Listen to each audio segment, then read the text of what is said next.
Hello, and well, it's another year, and it's another time to look over what happened with Eugen Systems games, or really Steel Division in this case, in 2018. It's going to be like the previous two videos. This one's going to be as long as previous years. There's honestly not too much has happened this year, apart from a few things. So without further ado, let's get on to Steel Division in 2018. In January, they announced the second DLC that would be released for Steel Division Normandy 1944, the Back to Hell, which would include 4 new divisions, as well as a bunch of co-op missions, and there's also a fancy trailer for it, and next month, it would be released. And in February, Back to Hell was released. It would add 4 new powerful divisions, such as Desert Rat, which is a better Polish division, SAS, which is a better SSB division, 2nd Panzer, which is a better 9th Panzer division, and Paris division, which is better in 16th Luftwaffe. And they would also add a bunch of co-op missions. And the new co-op missions were an awful lot of fun. You could also play them in PvP as well, but they're set up in a historical context. You're fighting over Pegasus Bridge, for example, or Carpiquet, and they're really cool. I really cannot stress how much fun these co-op missions were to play. I highly recommend, if you haven't given them a shot yet, or if the DLC ever comes on sale and you have some friends, you pick it up. Because this is what Steel Division really should be a bit more about. It should focus a bit more towards these co-op missions and playing these historical scenarios rather than just full-on PvP. And they do a very good job, I'd say, to introduce newer players to certain mechanics of the game in a bit more of a friendly environment. The release of the DLC would also see a new patch being brought out, Balls on Parade, where it add a random map option which only ever gives me hold on. There'd also be major nerfs to the 4th Armored Division. Stern Pioneers would get smoke grenades, which was a rather big deal as it made Stern Pioneers definitely a must-take infantry for a lot of Axis divisions. AT guns became much more powerful against light vehicles, which sort of nerfed that crazy half-track rush.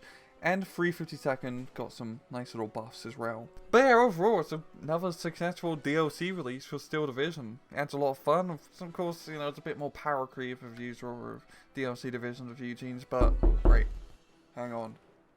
Oh, it's... Oh, god damn it, who's at the door? I gotta do another goddamn knock on the door joke? You've gotta be kidding me. This is the 3rd year I have to do it, so I have to include this in every bloody video now, so... Okay, I mean, it's not even October, so it can't be trick-or-treaters. There's going to be like another OP division that's going to be added. Let me just open up and... What the hell? So, one day after the DLC was dropped, 21 employees out of the 40-man workforce of Eugen Systems went on strike. We are going to be talking about this, even though it's not completely game-related, as I think it would be ignoring the big elephant in the room if we didn't talk about it. I do want to make 2 things perfectly clear before we dive into this topic. The first one being, I'm no expert in French labour laws. All my sources and information is coming straight from the communiques from Eugen Systems and the strikers have released themselves. I'm going to be leaving a link in the description below to the big Reddit Megathread about the strike if you want to do some investigation yourself. And also, because all the articles have been translated from French, so it's not an exact run-to-run representation of what they were saying. Number 2 being, I just want to present the facts that were presented during the strike through the communiques. I don't want to get too much into the inner workings of Eugen Systems, as that's honestly something I'm not really qualified to talk about, and it's a lot of speculation in my mind. So, without further ado, let's get into it. Steel Division, the strike. So for the past 15 months before the strike even began, employees of Eugen Systems was discussing with upper management about the violation of their workers' rights. What exactly these rights were, they didn't really get into in the explanatory paragraph, but we can probably guess it's probably due to unpaid overtime and all of that. They even brought in a lawyer to help remind their employer of the law, but eventually Eugen Systems said, okay, everything would eventually be settled. Come February 14th, the day of the strike, employees come into work and receive several new emails. The first one that the majority of people got is that their unpaid overtime, which has been unpaid for several months now, would be absent from their payslips just due to an administrative error. The second one is that some other employees got, but not all of them, is that their contracts would be revoked and that the benefits associated with their contracts and the pay grade that they were getting would be voided. And so, with these 2 emails, many of the employees were rather ticked off, and 21 employees went on strike. The day after the strike, February 15, Eugen Systems would release an official press statement stating that late pay was due to new legislative reforms that was introduced just last year. They denied any reference of crunch culture at Eugen Systems, and also saying that it would start beginning internal discussions with certain employees about their role at the company. The day after Eugene's statement, the strikers would release another press release, disregarding and disputing Eugene's previous statements, as well as giving us a public list of demands that they want met. February 21st, the strikers would release another communique thanking everyone for their support. It would read stating their demands are within the application of the law and are just, and that they haven't got any news from Eugen Systems in the past week. Come March 9th, the strikers meant to set up a meeting with Eugen Systems just a few days prior. Within the meeting, they restated their issues and their demands that they want met. Eugen Systems would deny his claims and essentially stay their ground that they were in the right. A few days later, they would receive a proposal from Eugen Systems which was considered inadequate and apparently only really mentioned the program and jobs and no one else. Also, the strikers were accusing these meetings of spreading lies and rumours throughout their communiques. On March 28th, Eugen Systems, in a meeting 5 days prior, pretty much said that they are no longer interested in negotiating with the strikers. And a few days prior to that, in a previous meeting, Eugen Systems presented an end-of-strike agreement, which did not really bring up any of the issues for why the strikers went on strike to begin with. At this point, the strikers are rather displeased and not very happy with the situation, of course, and are trying to consult other people and organisations about what they can do about this issue. Also, throughout this time, there has been a public strike fund to help the people on strike with just paying off payments and bills, and it received over €8,000 at this point in time. Come April 3rd, the strike would officially end, and employees who were on strike would take the issue to the French Labour Tribunal. What happened after this? No bloody idea. There's no other information or news sources that I could find on the issue. This is where the trail goes cold. So whether things were eventually sold for the strikers, I cannot say. I really cannot say. And I don't want to linger too much on this topic for much longer, but I do want to end it off with just one statement. The companies going on strike in France isn't exactly an uncommon occurrence, let's be frank here. But a video game company going on strike, especially with the usual bad working conditions that a lot of video game companies have, that is a rather rare occurrence. I really can't think of any other time in the past 10 years where a video game company has went on an official strike. So, with that out of the way, let's finish off the rest of the year for Steel Division. Into May, we'd see the anniversary update, which would add 2 new divisions entirely for free, such as the 1st SS Panzer Division, which gets employee discounts on all their Panzers, and the 1st Infantry Division, which is like the 2nd Infantry Division, but a bit more aggressive, but they have less stuff. There'd be quite a few balance changes as well with this update, one of the major ones being that you now need 52% map control to get a +1 pointed advantage. 6 Airborne would get a Tetrarch price buff, meaning that you can pretty reliably spam Tetrarchs in 6 Airborne, and if you do play 6 Airborne, I highly recommend it. 4th Armoured gets nerfed once again. 352nd and 716th get some rather nice buffs. They got a lot more stuff per card now. And finally, the Ju-188s and Paris Division are no longer cheap as chips, they're now just cheap as fish. Heading into the summer, there really wasn't much that happened. There's tournaments being played, of course, I was making videos, people were playing the game, and Steel Division 2 was announced. So on the 25th of July, Steel Division 2 was announced. It would be self-published by Eugen Systems with no involvement of Paradox whatsoever, and it would be set on the Eastern Front in the summer of 1944 during Operation Bagration. One of the major announcements for Steel Division 2 is it would be bringing back the grand campaign like they had in Airland Battle and Raw Game Red Dragon, but this time it would be bigger, much bigger.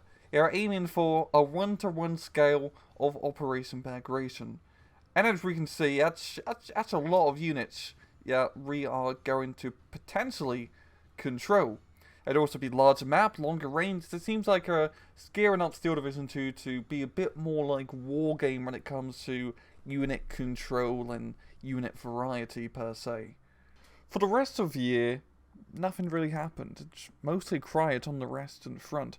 Apart from a few things, such as just many tournaments being played throughout the course of the year, and I really want to say thank you for everyone who participated or set up these tournaments, such as the SD League or Her Roberts tournament, etc. They're really bloody great. I had a lot of fun casting them. They helped keep mine and Khan's channels alive and something to do during this year, during this lull of Steel Division updates. And they're really awesome. It's great bringing the community together in such a fashion.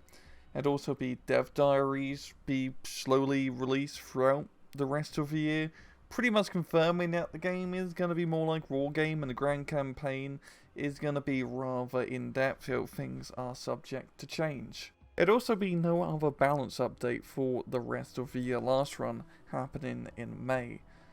To be entirely honest, this isn't the worst thing, isn't the bloody end of the world, as honestly Steel Division is in a pretty playable state. Like, his divisions aren't so good and stuff, it needs to get changed around in some divisions that maybe be a bit too good, but overall it's pretty playable and fun for the most part. There's not too much tomfoolery or completely OP nonsense going on, and that's just due to how well the divisional balance system is just set up. It works pretty well to stop a lot of dumb nonsense happening. Fortunately, though, there is the Community Balance Mod, which is a fantastic mod, which has done some of those smaller tweaks to make the game more generally balanced, and even if there was not to be another patch, the Community Balance Mod will be at least. On December 21st, STJV released a press release stating that 6 employees at Eugen Systems were fired. This was apparently due to low morale, and all 6 of these employees were part of the strike earlier in the year. The reasons they were fired were not apparently due to the fact of the strike or the current issue with the pay dispute. They give an example of the pay difference, the strikers have been complaining about, and rather surprisingly is there's not many people working at Eugen Systems apparently anymore. At the beginning of the year, there's apparently over 50. Now there's only 21. This is before the firings.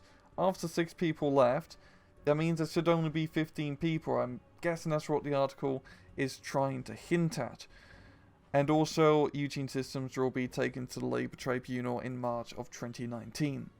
And with that, that really ends the year off of 2018 for Steel Division.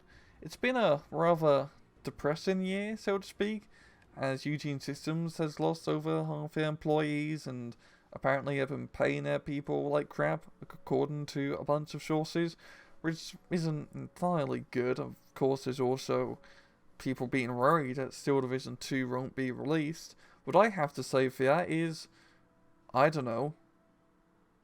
I'm just a 21-year-old college kid. I'm not an expert in the games industry. I've just pretty much just regurgitated all the press releases that has happened. If you want to do more research about this stuff, just go ahead and do it.